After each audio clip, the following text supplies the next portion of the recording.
tan preparado para las 8 en punto, al final se nos ha roto. Bueno, como sabéis, seguimos con el ciclo que se inició el miércoles pasado, que tiene un título tan evocador, Ciudades Literarias, un ciclo sobre literatura y ciudades que pensó, ideó, preparó Sara Roma, lo cual ya es una garantía de pasarlo bien y de aprender, porque Sara Roma es una profesional enorme, una persona muy preparada y además que se prepara concienzudamente todo lo que hace. Y todos sabemos que cuando Sara Roma nos va a contar algo, acudimos porque, como digo, es garantía de ser interesante, ¿no? El ciclo yo creo que es bueno, un ciclo lleno de vocación de literatura, ciudades literarias, por la cantidad de libros que tienen como protagonista a la ciudad, a ciudades, pero también porque a muchos autores les identificamos generalmente con una ciudad, o cuando pensamos en una ciudad y literatura enseguida nos evoca algún escritor, ¿no? Bueno, pues hoy son dos ciudades enormemente literarias como son París y Tánger. Seguro que nos van a hablar, Sara, de las dos ciudades como inspiración literaria, pero también de grandes escritores que identificamos todos inmediatamente, tanto con París como con Tánger, y tenemos todos en mente ahora mismo. Muchísimas gracias, Sara, y yo me voy a poner allí para ver bien y para escucharte fenomenal. Muchas gracias. Muy bien, bueno, buenas noches a todos y muchas gracias por asistir. Veo que este tema pues ha llamado la atención. El otro día también fuimos un grupo bastante importante en el Museo del Grabado Español Contemporáneo en Marbella. Ahí hicimos la primera parada, hablamos de Nueva York y Lisboa, dos ciudades que miran al Atlántico, dos ciudades completamente contrapuestas a pesar de que el océano o el mar también imprime carácter. Y hoy hacemos esta parada en París y Tánger, dos ciudades también que vamos a ver que tienen muchísima relación en un periodo determinado de la historia. Nos vamos a centrar sobre todo en los escritores de la época de los 40, 50. Y bueno, yo espero que disfrutemos, que compartamos una velada agradable y que cada uno pues pueda expresar aquí su opinión, su vivencia, lo que le ha aportado y deportado su visita a estas ciudades o su vida, que seguro que más de uno ha vivido ahí una temporada. Bueno, hace justo 3 años que nos dejaba Pepe Carleton. El que fuera anfitrión de intelectuales se marchó, llevándose con él gran parte de la memoria de su Tánger natal y de los esplendorosos inicios. Lo aparto si quieres así. Vale. Ya, ¿no?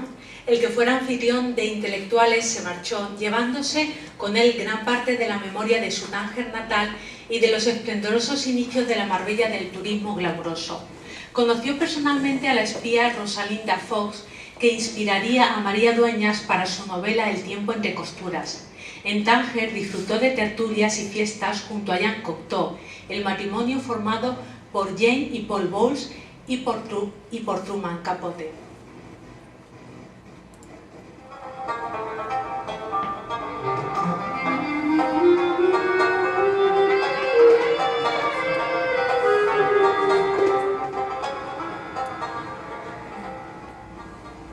Nací en ese Tánger en plenitud de ciudad internacional, en donde se permitía todo, lo lícito como lo ilícito. Decía Emilio Santesoto que era como una hermosa... No ha cargado.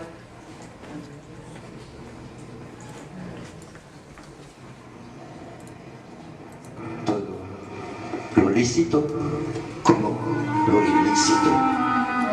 Decía Emilio Santesoto que era como una hermosa mentira y sin embargo es una ciudad real, ¿no? A Tánger le venían bien las guerras. Pocos chicos de Tánger que era estaba rodeado, era una plaza rodeada de café donde acudían todos los literatos y sobre todo los Bowles, y cuando ya llegaron todos los Tennessee y los Truman y todo, y Bulo y todos ellos, la reunión era todas las noches, ¿sabes?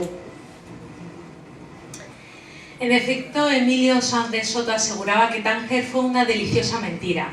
Por una parte porque el Tánger del protectorado español era multicultural, políglota y tolerante, donde cada noche tenía lugar al menos una fiesta en sus villas y hoteles. Y por otra, porque su peor faz la ofrecían el clasismo, la suciedad y la violencia. En aquellos días la ciudad estaba en pleno esplendor y tenía fraguada una fama de ciudad cosmopolita, abierta, tolerante e internacional. Todos querían ir a Tánger. En Diario del Ladrón, Jean Genet escribía lo siguiente sobre la ciudad. Hubiera querido embarcarme para Tánger. Las películas y las novelas han hecho de esta ciudad un lugar terrible, una especie de garito en que los jugadores negocian los planos secretos de todos los ejércitos del mundo. Desde la costa española, Tánger me parecía una ciudad fabulosa. Era el símbolo personificado de la traición. En 1969, tal y como se rememora en este libro, había perdido toda su gloria, todo su brillo. Tánger ya no volvería a ser nunca la misma. Atrás quedaban los días de la vida en la calle, sufriendo la miseria y las crudas experiencias para sobrevivir.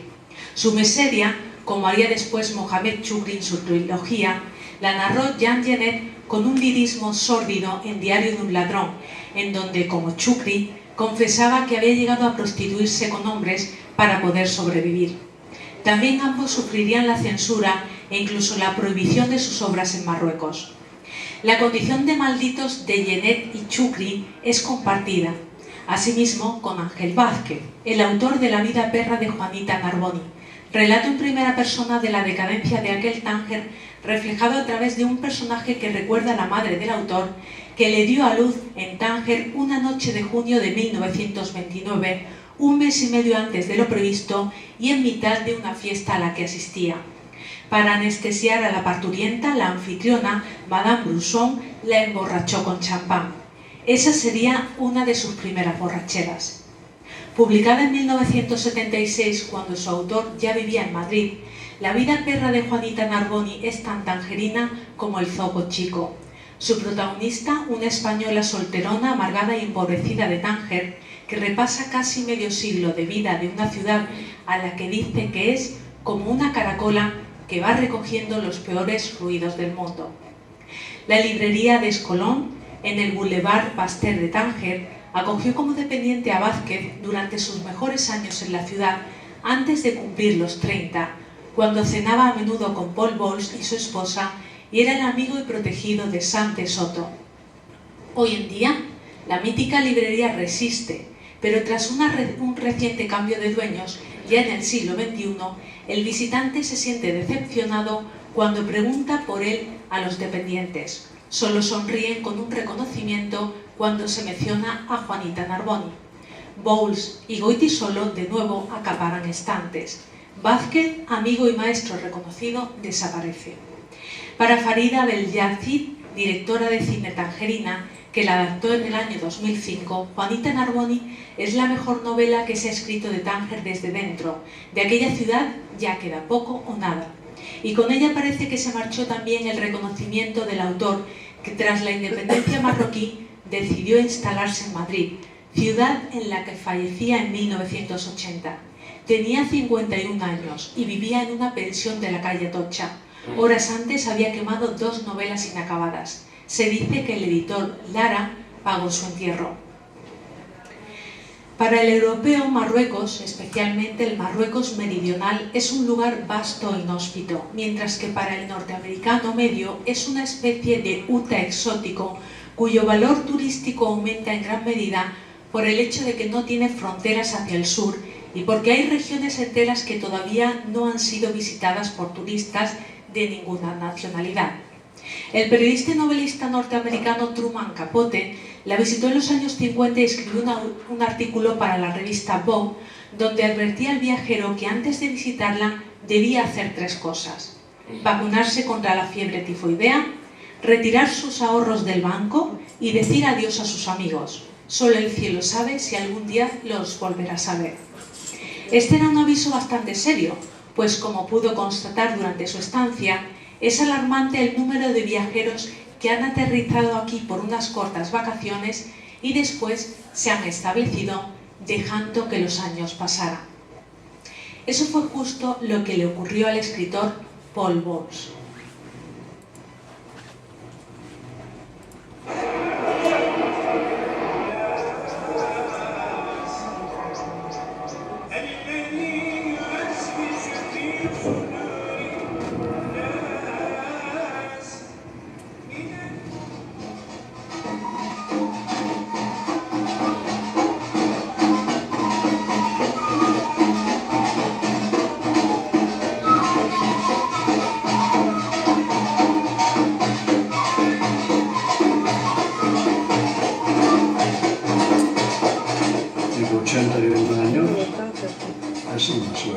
Mucha gente muere en los 70.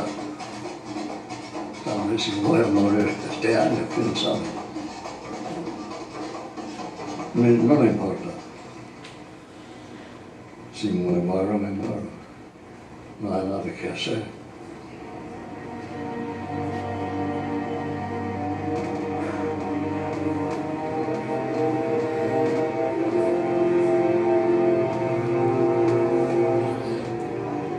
Paul Bowles pertenece a una categoría de escritores, por desgracia en extinción, de artistas viajeros que hacían honor a la máxima latina: navegar es necesario, vivir no. Confirmación, de algún modo, de nuestra condición de especie migratoria y de la necesidad de contrastar lo que somos con todo aquello que, por alejado, nos desasosiega y tienta y al mismo tiempo nos enriquece. En definitiva, el juego imposible y por ello atractivo de romper o al menos doblegar nuestras raíces. Una forma de vida con resonancias románticas enfrentada a otro tipo de artistas más sedentarios.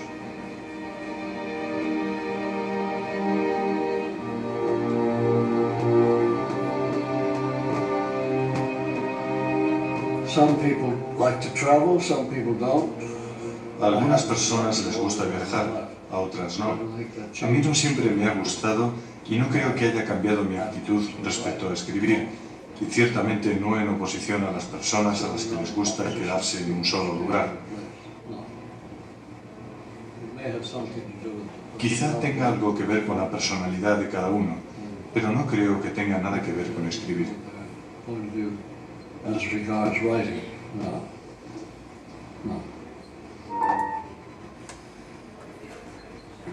Desde que se instalara en Tánger en 1947 junto a su esposa, la escritora Jane Bowles, Bowles supo llenar satisfactoriamente su vida de trivialidades como de sucesos importantes hasta su muerte, acaecida en 1999.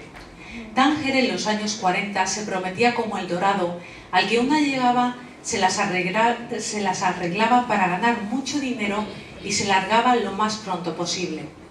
Desde entonces y a lo largo de las décadas, el cambio y la evolución de la ciudad fue tal que los recuerdos más vivos del escritor estarían ligados a su clima y a su ambiente de manera inextricable. En realidad, aseguraba, el aire y el viento es todo lo que queda de aquel entonces. Lugares como la Casbah, la Plaza de Francia, el Zoco, la Medina, en verano la estación de Tánger. A Bowles le gustaba el bullicio de entonces, había gente en las playas y los domingos por la tarde corridas en la Plaza de Toros. El cielo azul, el mar azul y las montañas azules todavía están aquí, pero la ciudad a la que no le queda más azul que el de las casas de algunos marroquíes recalcitrantes ya no aprovecha sus encantos combinados. Pero ¿por qué quiso vivir y morir en Tánger Paul Bowles?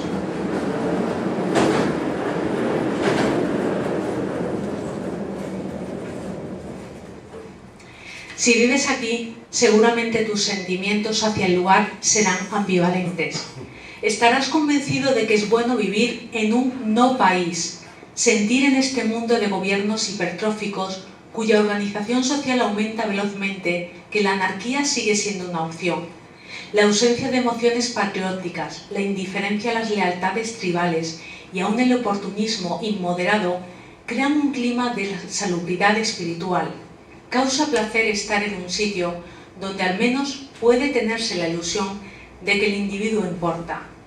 Yo, que siempre he sido un espectador interesado y a veces parcial de la evolución de Tánger, pienso quedarme porque el lugar tiene un extraño encanto que puedo explicarme solo en parte.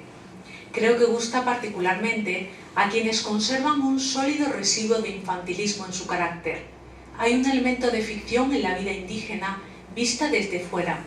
El único punto de vista desde el cual podemos observarla, no importa cuántos años nos quedemos aquí. Es un mundo de juguete cuyos habitantes, con sus disfraces típicos, juegan al eterno juego de comprar y vender. La casba y más abajo la medina son un montón de cubos para construcciones infantiles alineados descuidadamente sobre un costado de la colina. Si te acurrucas o te recuestas dentro de los cuartos de estos hogares en miniatura, inmediatamente te encuentras de vuelta en tu niñez, jugando a las casitas, y esta ilusión no se desvanece gracias a las pequeñas mesas y los vasitos de té, los cojines charros y la ausencia de otros muebles. Los mendigos pasan y se quedan cantando a la puerta, cada uno su propia canción, y olvidada sensación de encontrarse uno muy dentro, se hace súbitamente familiar y lo abarca todo.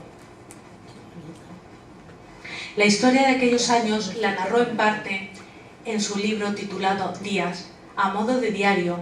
Escribe cómo transcurre su existencia en la ciudad más internacional, cosmopolita e incluso europea de todo Marruecos entre 1987 y 1989. Si su intención era pasar desapercibido o disuadir a moscones y curiosos, no lo consiguió. Las visitas de amigos y desconocidos eran continuas. Dar tanto tiempo, escribía, hace que la vida parezca estática, como si uno tuviera por delante un número de años infinitos. Esto es un problema grave, solo desde hace 1 o 2 años. No tener teléfono empeora las cosas. La gente viene hasta aquí y llama a la puerta. Esto te hace difícil negarte a recibirlos.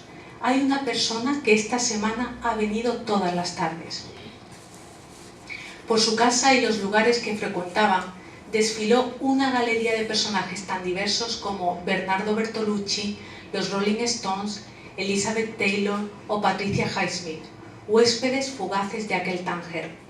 En octubre de 1987, Smighi rodó en Tánger The Big Mirror. Pidió a Paul Bowles y al escritor Mohamed Rabet que aparecieran en el documental en un bar conversando en el Palace. Rabet se negó porque, según decía, los marroquíes que allí aparecían eran todos de los que beben alcohol y andan con prostitutas, y él no podía consentir que lo filmaran en su compañía. De Patricia Highsmith escribiría: «Es una compañía muy agradable, lástima que se marche, aunque me temo que no lo ha pasado muy bien en Tánger. Buffy ha estado casi todo el tiempo enferma y metida en su cuarto, por lo que su invitada ha tenido que distraerse sola». El 3 de abril de 1989, 2 fotógrafos de Roma tenían la idea de fotografiar cafés pintorescos de la ciudad. Después de dejarles recorrer toda la ciudad en coche sin encontrar nada adecuado, les propuso ir al café Jaffa. Les encantó. Y es que quien ha visitado Tánger sabe que la vida palpita en los cafés. Bowles afirmaba: «Cada semana hay más caras nuevas que rondan los cafés marroquíes detrás del zoco chico. Algunos son franceses, pero la mayoría son norteamericanos, y todos persiguen una cosa apasionadamente: separarse por completo de lo que ordinariamente se llama realidad».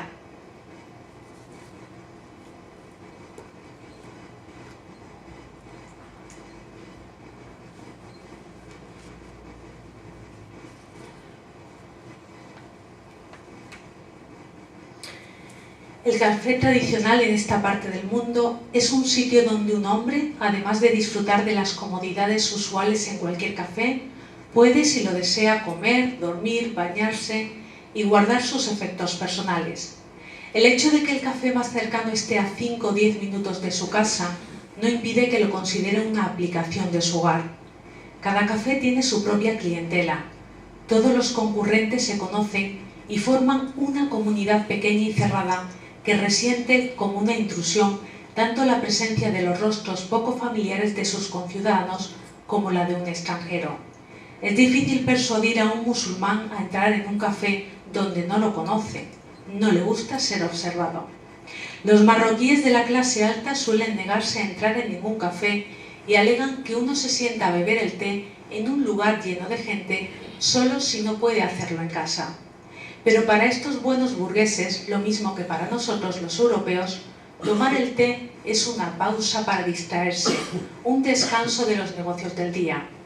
El par de horas que se pasan en la terraza de un café se cuenta como tiempo libre. Aparte de los compromisos de la rutina diaria, uno se sienta a ver la vida pasar. Aquí, el musulmán medio entra en un café para participar tan intensamente como le sea posible en la existencia colectiva de sus amigos y vecinos. En un país donde la vida social está basada en la separación de sexos, el hogar es, sin lugar a discusión, el distrito de la mujer. El hombre debe buscarse la vida fuera.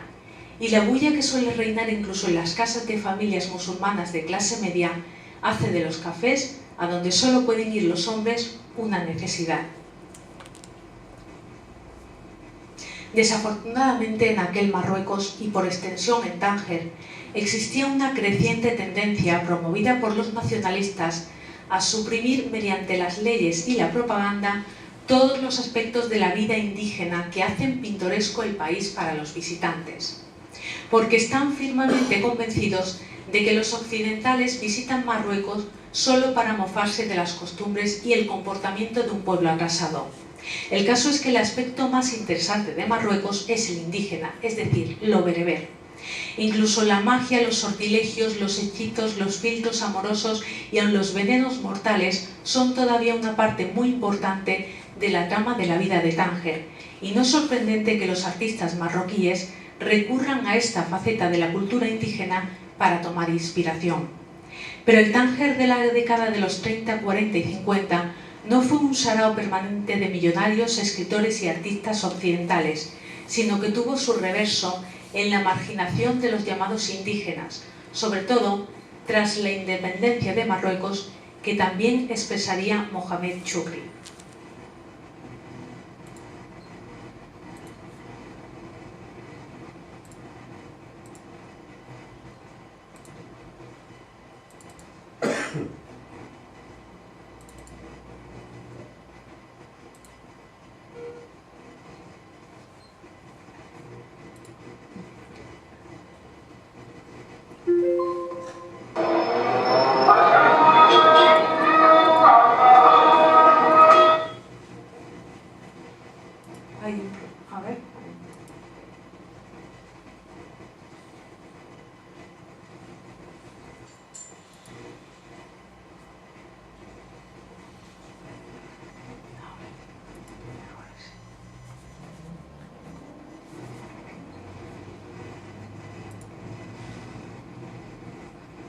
No, este no tiene audio, ¿no?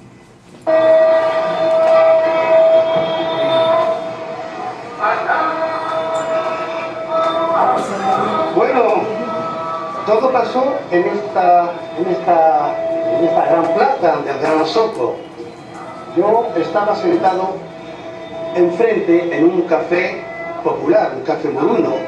Jugaba las cartas con unos colegas y de repente oíamos gritos, voces que se levantaban y nos asomamos a las pequeñas ventanillas del café moruno, y había gente que empezaban a gritar y a insultar los españoles y los franceses. Que salgan, porque el protectorado se ha terminado, y era el 30 de marzo de 1952. Pues era una sublevación y no era solamente unos gritos que pasaban. Yo me asomé con otros y veíamos que la gente empezaba a romper las vitrinas, coches, y llegaron las autoridades y empezaron a tirar sobre los marroquíes.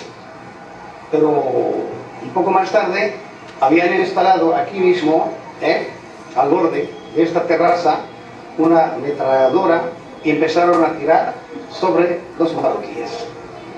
Heridos, muertos y gente que corría por todas partes. Pues yo tenía que correr con los demás. Y también había robado pequeñas cosas como los demás. Yo he visto un reloj marcado en una zapatería, la 1:15, y llovía un poco. Y tenía que correr como los demás hacia el Zoco Chico para subir al Casbah. Y pasó así, en aquel día sangriento. Al día siguiente habían dicho que murieron 6 o 7 o 8, pero no era verdad, murieron más. Y desde aquel día hemos empezado a hacer la resistencia en todo Marruecos.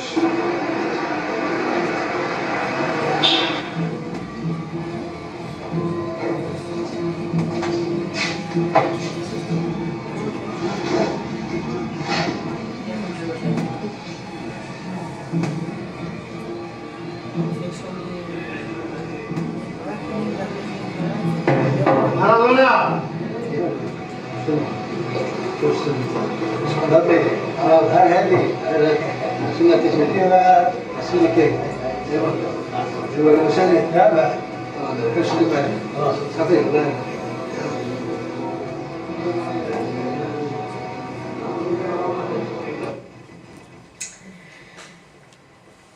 En el Pan a secas, Mohamed Chukri regresa a Tánger para recordar sus callejuelas y revivir aquellos días de su infancia y adolescencia.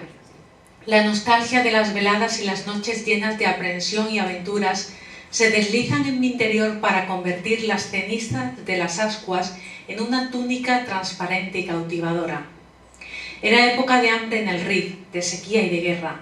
Entonces su madre decide que es el momento de marcharse.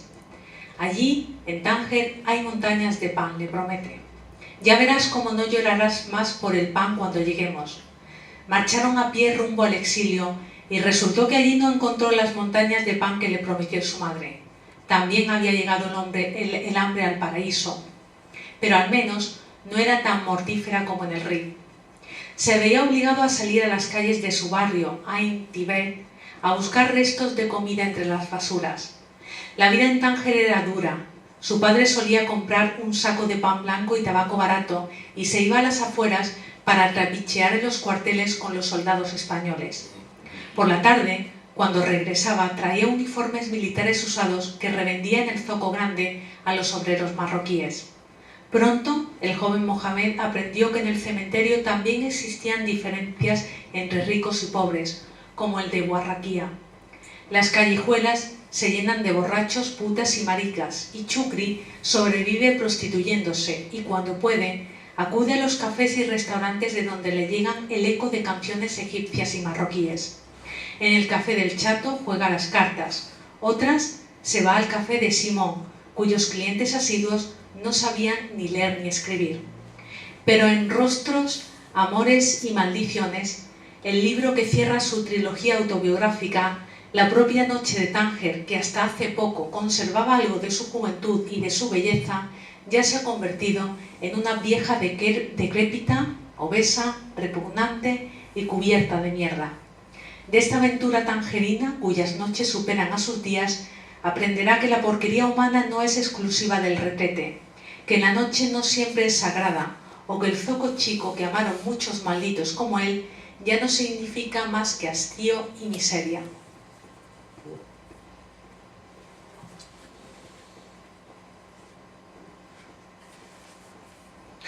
¿Vas a escribir algo sobre los niños de la calle que inhalan pegamento?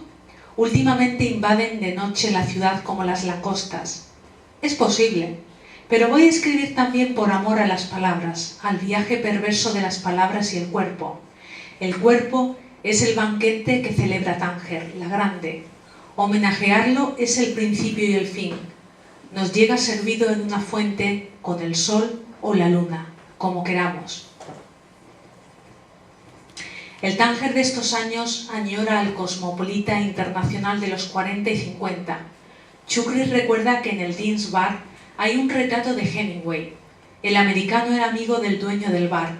Cuando estaba de visita en Tánger acudía a él. Incluso aseguran que le ofreció una suma que superaba el precio del local por quedarse con su propio retrato. El local fue en su momento refugio de espías, extranjeros de paso por la ciudad, en misión secreta y de la élite residente en Tánger como Burroughs, Ginsberg, Orlovsky, Kerouac, Bowles, Jenny y Tennessee.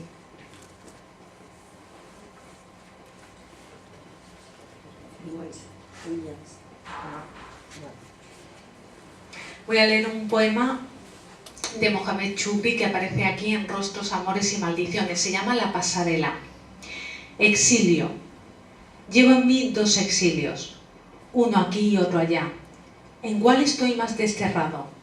Es difícil elegir. En tiempos de nostalgia y a pesar de la apatía, el sapo es el único que no abandona su charca. No tenía que haber dicho, partiré mañana. Me costaba partir, me costaba quedarme. Ya me he ido, ya he vuelto. Ese soy yo ahora. Y otro poema, se convirtió en un rito. Ser el último en llegar, quizá para desorientar a quien me espera. Para bien o para mal, la fila es larga. Vuelvo de donde vengo y mi deseo es no volver, pero acabo volviendo. Y encuentro más de una fila, y a medida que avanzo se multiplican. Llegar al principio del paso del viajero es un milagro. Sería mejor no desprenderme de mi maldición y quedarme donde estoy. Sus últimas palabras, balance y conclusión de su existencia, bien valdrían como epitafio. La sabiduría de la vida nos acerca a la muerte deseada, pero a mí no me tienta la alfombra mágica de la muerte, porque me siento más heredero de la desgracia de la vida mortal que de la gracia de la muerte eterna. La brisa fúnebre abraza solo una estación, y yo quiero abrazar todas mis estaciones antes de que desaparezcan.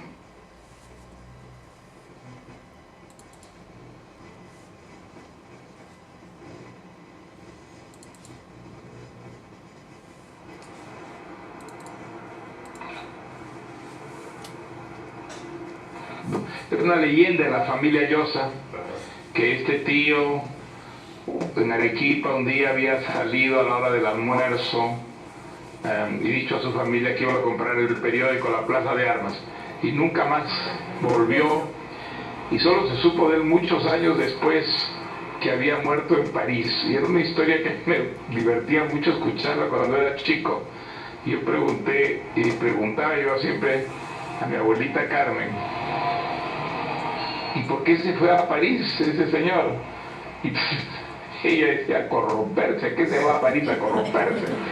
Y entonces yo siempre digo que creo que ahí comenzó mi entusiasmo por la cultura francesa. París era un mito enormemente atractivo, vigente cuando yo era chico y cuando yo era joven. París como la capital de las artes, de las letras, París como la ciudad liberada, donde, digamos, habían sido derrotados todos los prejuicios, donde había una creatividad en las calles. Entonces, yo crecí soñando con París. Para mí, llegar a París era un requisito indispensable si uno quería ser escritor, si uno quería ser un artista, si uno quería ser un creador, si uno quería estar realmente en la vanguardia de la modernidad. Esa era la idea que yo tenía de París, y que creo que era una idea compartida por mi generación, probablemente en América Latina y seguramente en buena parte del mundo, ¿no?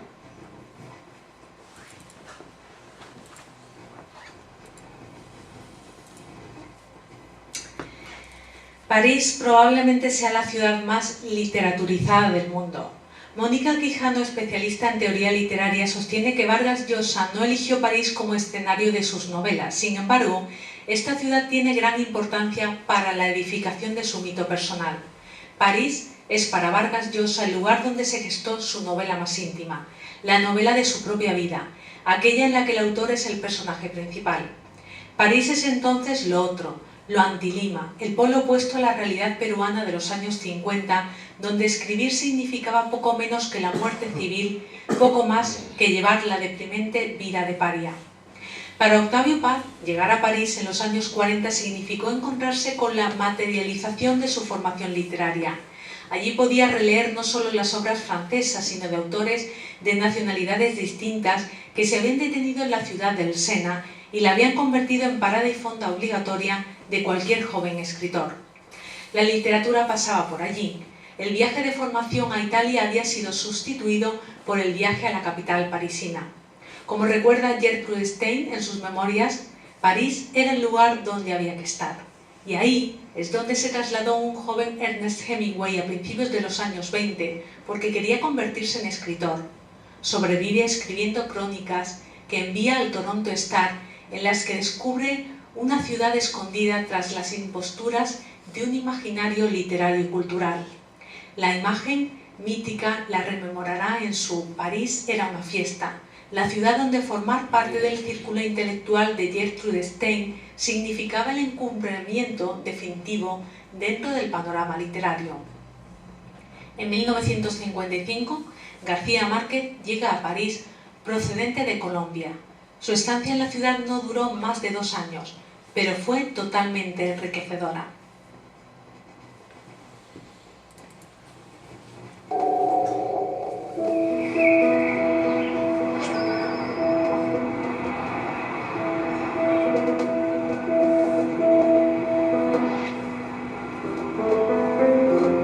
García Márquez llegó a París en 1955, venía como periodista del Espectador.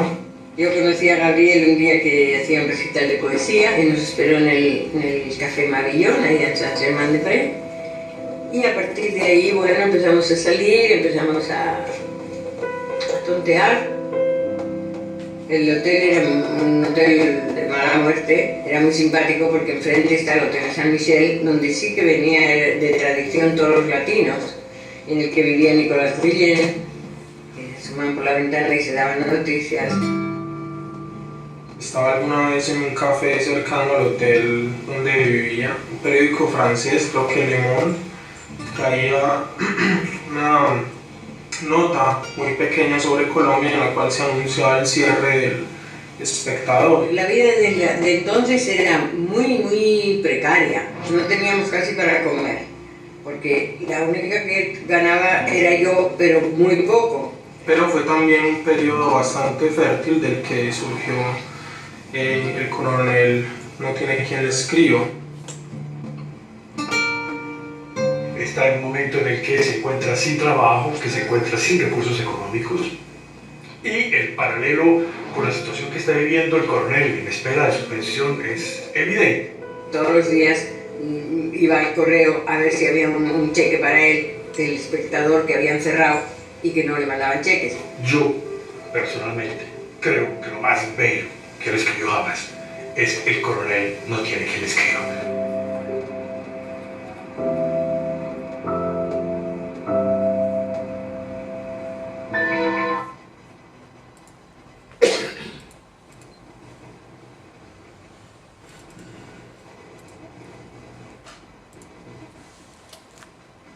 García Márquez se hospedaba en una buhardilla del destartalado Hotel de Flandre.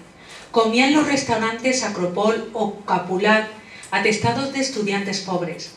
Caminaba por las calles del barrio latino, pasando de largo por vitrinas llenas de libros que no podía comprar.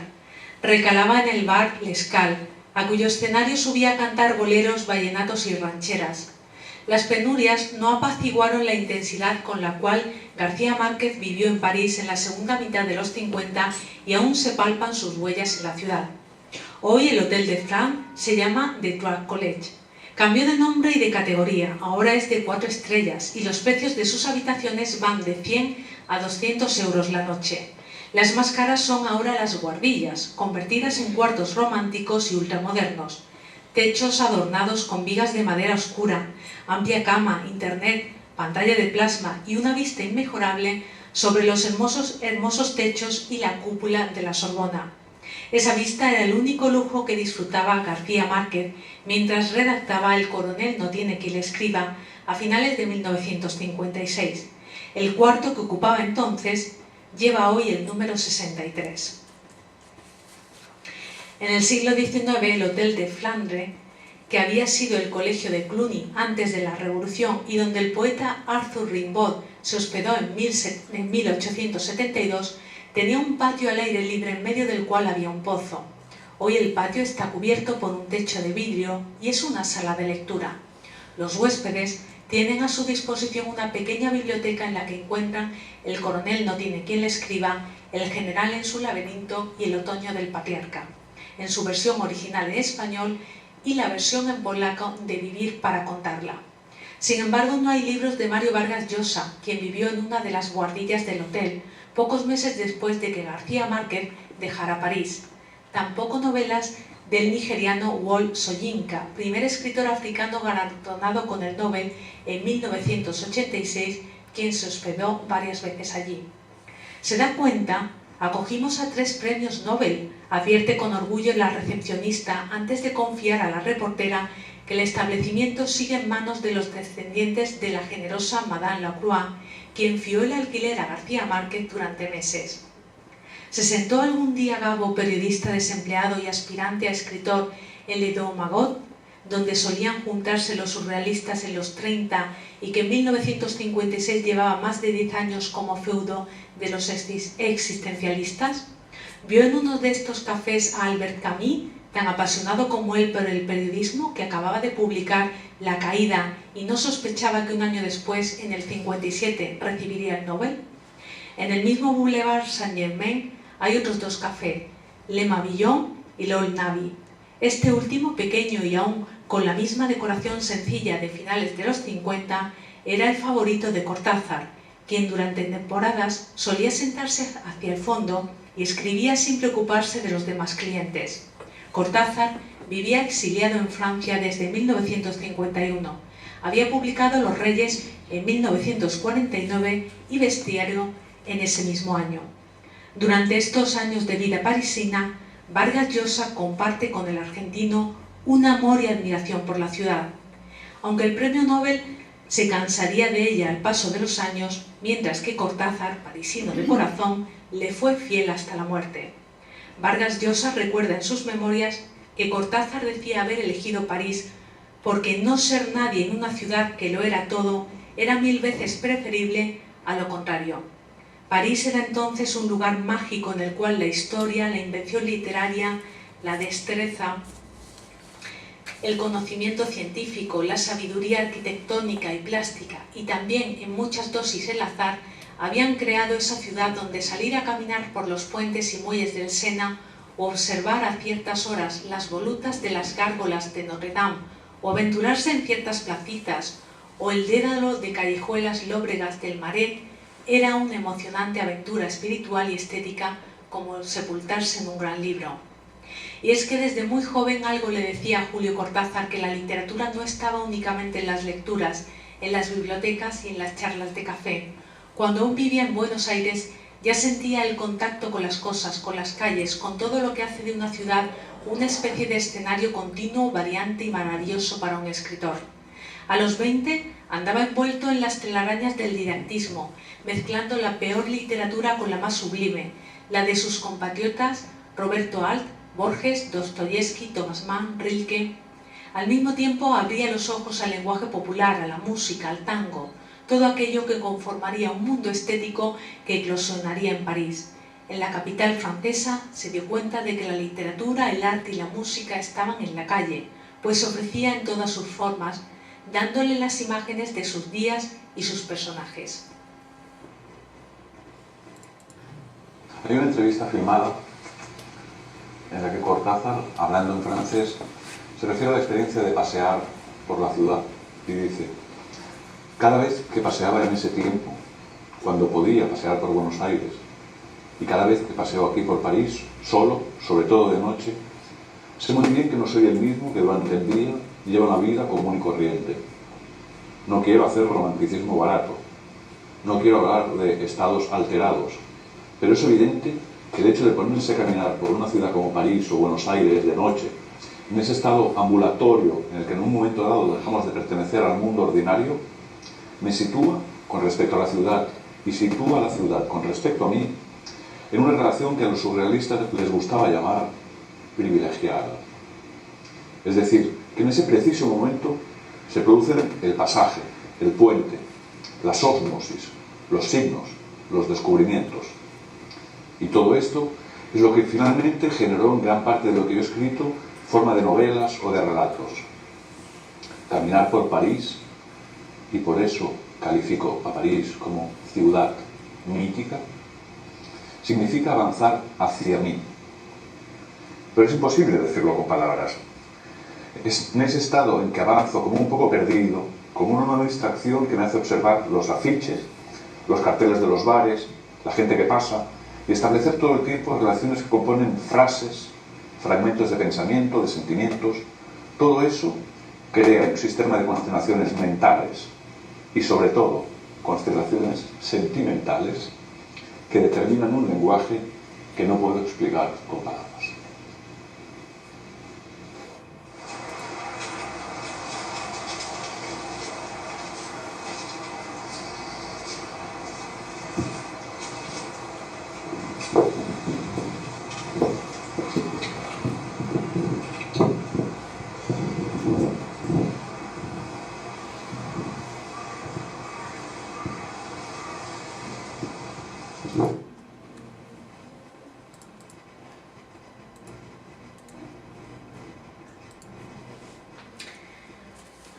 Cortázar terminó de escribir Rayuela en su casa de la Place du General Bret, vecina del primer taller de Miró.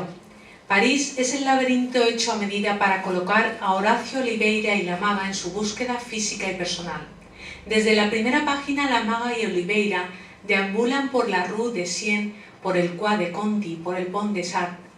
Ese es el París cortázariano por excelencia, el de los buquinistas, los puestos de libros a orillas del Sena, donde lo fotografiaría Pierre Boulat, el París de los cafés, el París de las librerías y galerías, el de las placitas como la de Fürstenberg, el París husmaiciano de Saint-Sulpice, el París de las buhardillas iluminadas a la hora del crepúsculo, el de los hoteles secretos, el del Canal Saint-Martin, el París de parques como el Luxembourg o el Jardin des Plantes.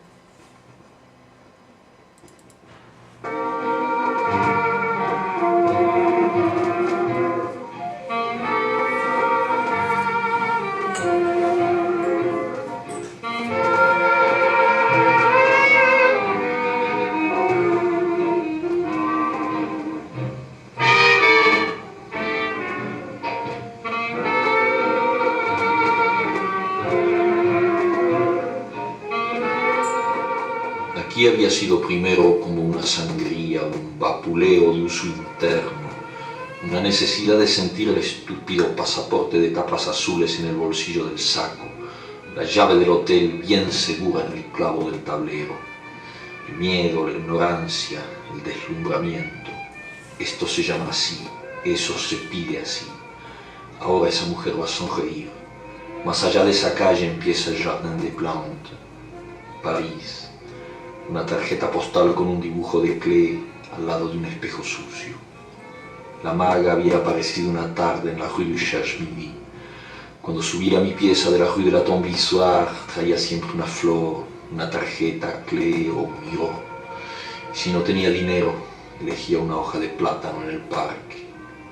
Por ese entonces, yo juntaba alambres y cajones vacíos en las calles de la madrugada y fabricaba móviles, perfiles que giraban sobre las chimeneas, máquinas inútiles que la maga me ayudaba a pintar.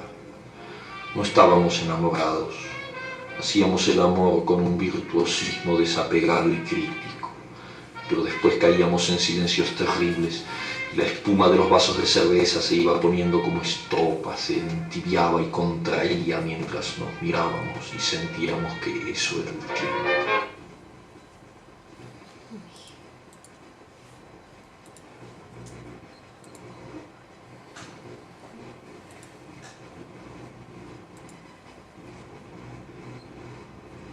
El escritor francés Patrick Modiano ha ganado el Premio Nobel de Literatura 2014, según el jurado, por una obra que se centra en la memoria, el olvido, la identidad y la culpa, y también por descubrir el mundo de la ocupación nazi en Francia. Cuando la Academia Sueca ha anunciado su nombre, para muchos resultaba difícil poner cara al Nobel 2014. Pues bien, este es Patrick Modiano, 69 años y uno de los más influyentes escritores franceses del siglo. Un escritor tímido, humilde y poco amante de las entrevistas. París es el escenario de casi todas sus novelas ambientadas en la época de la ocupación alemana de Francia durante la Segunda Guerra o en los años 60 durante la Guerra de Argelia. Un París donde siempre hay alguien que busca, alguien que denuncia, alguien que desaparece. Novelas cortas, concisas, con un tono directo, pero que impactan al lector, como El guion de Lucien Lacombe, que escribió para el cine y que levantó ampollas en Francia al denunciar cómo colaboraron los franceses en la persecución de los judíos. En español están traducidas casi todas sus obras. Para quien no le conozca, ahora es un buen momento para descubrir a un premio Nobel. Voy a dejar estos dos. ¿Hay expectación en la puerta?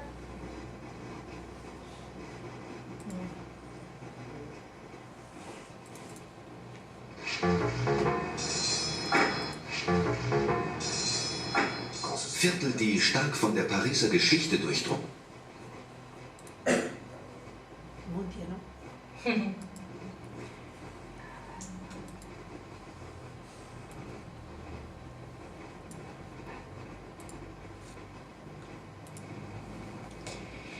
En una entrevista realizada por el escritor Antonio Jiménez Barca, 5 años antes de ganar el Nobel, el escritor reconocía que el 16 cerca de Trocadero, en donde se localizan la mayor parte de sus novelas, se trata del típico barrio burgués, anónimo, banal, sin monumentos históricos, donde uno puede imaginarse cosas. Allí suceden casi todas sus historias. En otros barrios parisinos te sientes bloqueado por la historia. En Trocadero, sin embargo, y sus alrededores, uno puede observar las calles y la gente que las habita de una manera un poco onírica. Es un barrio donde en determinadas calles la gente desaparece con frecuencia, algo que constató Modiano gracias a las guías de teléfono. Hay una suerte de movilidad extraña, sostiene. Es un barrio burgués, pero tiene su lado extraño.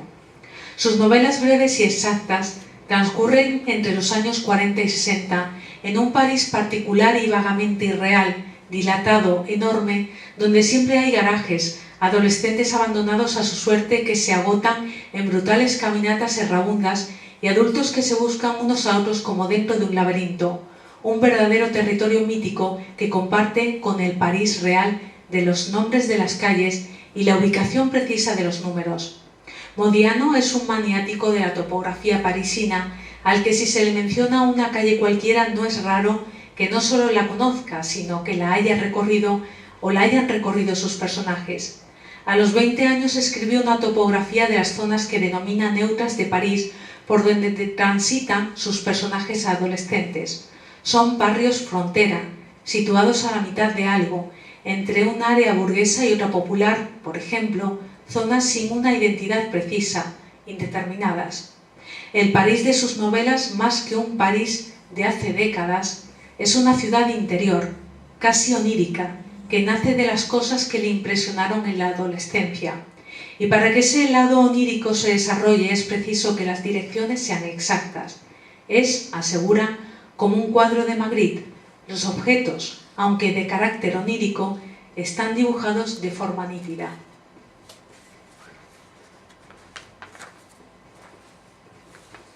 Aquí finaliza nuestra segunda etapa del viaje, comparada en dos ciudades conectadas social y culturalmente, Tánger y París.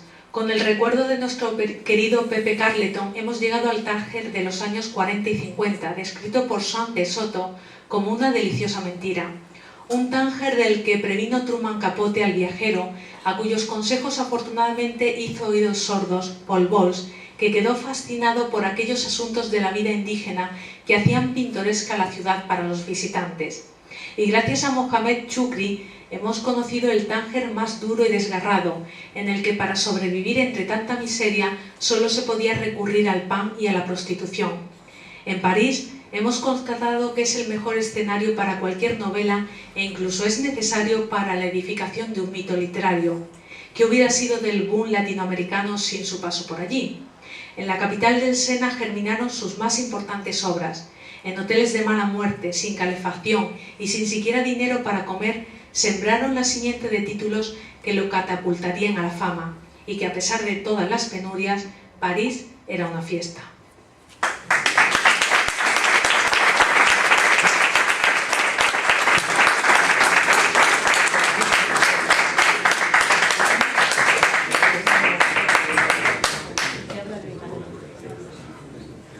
Bueno, si alguien quiere hacer alguna pregunta, algún comentario. Un comentario.